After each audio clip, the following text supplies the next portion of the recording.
मध्य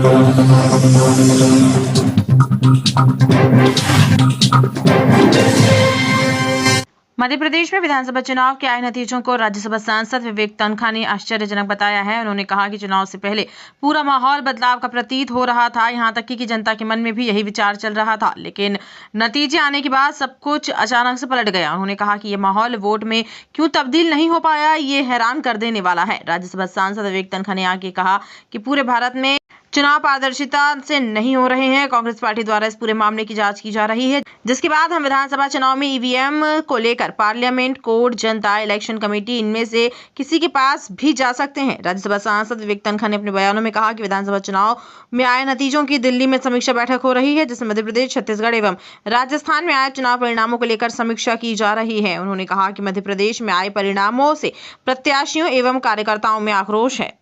PBC के लिए जबलपुर से ऋषि रजक की रिपोर्ट। सर, जिस तरह से नतीजे आए हैं बिल्कुल कांग्रेस के लिए तो अनएक्सपेक्टेड है। उम्मीद कुछ और हो रही थी, हो कुछ और गया।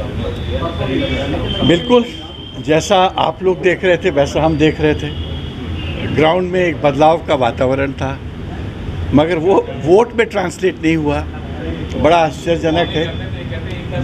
मैं आज जब जबलपुर पहुंचा तो मुझसे तमाम कैंडिडेट्स भी मिलने आए, तमाम कांग्रेस के लीडर्स भी मिलने आए। मैं तो बड़ा आक्रोश देख रहा हूँ लोगों में। लोग में गुस्सा है। लोग समवेयर दे फील चीटेड कि ये चुनाव जो ट्रांसपेरेंसी से जैसे होने चाहिए चुनाव देश में, वो शायद नहीं हो पा रहे हैं। ये रियली सीरियस बात है। इस पे जांच भी होगी, इंट्रोस्पेक्शन भी होगा, और हमको खाली चुनाव देश में कराने नहीं हैं। हमको चुनाव ऐसी तरीके से कराने चाहिए, ऐसी व्यवस्था से कराने चाहिए जिससे कि लोगों में ये एक भरोसा रहे कि चुनाव निष्पक्ष था। सर, 2 राज्यों में ऑलरेडी सरकार थी, वो चली गई। मध्य प्रदेश में आप बोल रहे थे नहीं आई, तो दिल्ली में इस बात को लेकर चर्चा आप लोग की भी हुई होगी, क्या कुछ निष्कर्ष निकला है? नहीं, मेरी अलग से कोई चर्चा नहीं हुई। और आज शायद समीक्षा बैठकें थी दिल्ली में, छत्तीसगढ़ की भी थी, शायद मध्य प्रदेश की भी थी, क्योंकि मध्य प्रदेश के लीडर्स सब आ रहे थे दिल्ली और मुझसे फ़ोन पे बात कर रहे थे, मुझसे मिलना चाहते थे। बट क्योंकि मैं जबलपुर आ रहा था तो मैं आज उनसे नहीं मिल पाया। कल वो लोग मुझसे मिलेंगे। सर, ट्रांसपेरेंसी का इशू आपने कहा है, आपको क्या लगता है कि कहाँ गफलत की गई? अगर देखिए, हम अपनी जांच पूरी कर लें, उसके बाद हम कॉन्क्रीट स्टेप्स और एक्शंस की बात करेंगे। पहले से बात करना अनुचित होगा। कोर्ट का भी कुछ ऑप्शन खुला रहेगा सर? हर ऑप्शन खुला है हमारे पास। पार्लियामेंट का भी ऑप्शन खुला है, कोर्ट का भी खुला है, जनता का भी खुला है, इलेक्शंस का भी खुला है। हर ऑप्शन है, मगर ये सब चीज़ें गंभीरता से विचार विमर्श के बाद और सब पार्टीज मिलकर जब बातें करती हैं उसके बाद होती है। सर, क्लियर मेजोरिटी मिलने के बाद भी बड़ा विलम्ब हो रहा है, क्या लगता है आपको? अब ये उनकी आंतरिक पॉलिटिक्स है। अब उनको 3-4 जगह उनको चीफ मिनिस्टर्स बनाने हैं। घोषणा भी की है कि हम नए चीफ मिनिस्टर्स नए लोगों में से बनाएंगे।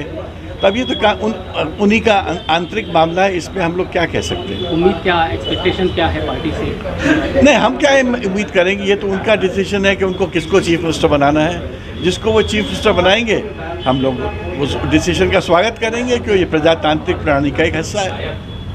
सर, 2 महीने बाद लोकसभा इलेक्शन आप जा रहे हैं, तो क्या इंडिया गठबंधन इस बात को लेकर आएगा कि जिस तरह से अनएक्सपेक्टेड रिजल्ट ये मुद्दा रहेगा क्या इंडिया गठबंधन? बिल्कुल, हर मुद्दा रहेगा। और इंडिया गठबंधन की मीटिंग्स का शुरुआत हो चुकी है। आई एम श्योर अगर इंडिया में ऑपोजिशन को सरवाइव करना है और प्रजातंत्र को सरवाइव करना है तो ऑपोजिशन के पास भी कोई विकल्प नहीं है but to fight the election together. एक बात ये भी हो रही है अंदर खाने में कि इस तरह के नतीजे आना है तो फिर इलेक्शन से क्यों ना कर जाए, क्यों लोकसभा चुनाव? देखिए, मैंने कहा ना, ऑपोजिशन के पास सब विकल्प हैं। ये लोग आपस में बैठेंगे, लीडर्स बैठेंगे, विचार विमर्श करेंगे और फिर कुछ ठोस नतीजों में आएंगे। सर, जिलेवार लेवल पे देखा जाए तो 7 सीटें बीजेपी की आई है, 3 माइनस हो गई कांग्रेस की। तो क्या लगता है कि जिले की इकाई बदलने पर भी कोई विचार विमर्श होगा? कमलनाथ जी ने तक अभी तो देखिए, अभी इट इज़ टू अर्ली।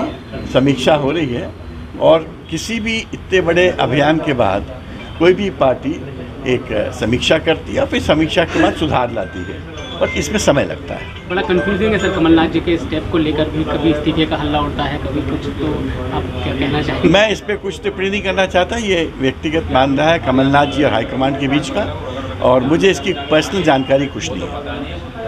ठीक है, थैंक यू। क्या है अपने आसपास की हर छोटी बड़ी खबर देखने के लिए हमारे चैनल पुलिस ब्यूरोक्रेट्स न्यूज को बेल आइकन दबाकर सब्सक्राइब करें, जिससे आपको हर खबर समय से मिलती रहे। अधिक जानकारी के लिए हमसे संपर्क करें। हमारे कॉन्टैक्ट नंबर हैं 9039011886 एवं 9770229999।